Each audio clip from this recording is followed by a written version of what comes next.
پنجاب او د هغوی لاسپوڅو ته بد خبر. د ځانګړو ځواکونو نوې کته جوړه شوه. دا چې چیرته او څنګه دلته یې ویډیو کې کتلی شئ. درنو لیدونکو سلام وخت مو نیکمرغه. دا د پولیسو د ځانګړي کتې ځواکونه دي. یوه وړه نمونه یې د هغوی دي چې کله ترهګرو پر زیږنتون حمله وکړه دوی له کابل پرې ورنازل سوه. لومړی یې لسګونه میندې او نوي زیږېدلي ماشومان په خورا میړانه وژغورل. بیا یې ترهګر تر خپله ځایه جهنمه ورسول.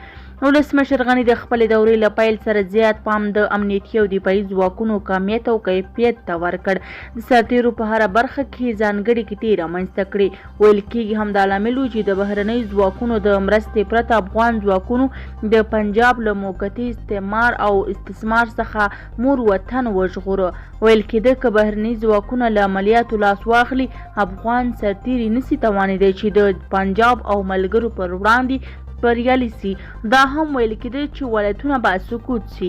خو د پوځ د عالي سرقمندان او ولسمشر په خاصه پاملرنه د مور خاورې او د سرتیري دومره قوي سوه، دومره شعوري او مسلکي سوه چې د اغیارو ټول پلانونه یې خوبونه، خیالونه او مهالونه ورثابت کړه.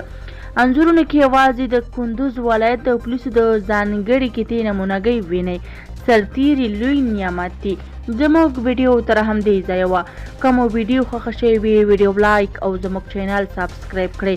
له تودو څخه مو نړۍ منندوی یم. تر بیا ښې چارې.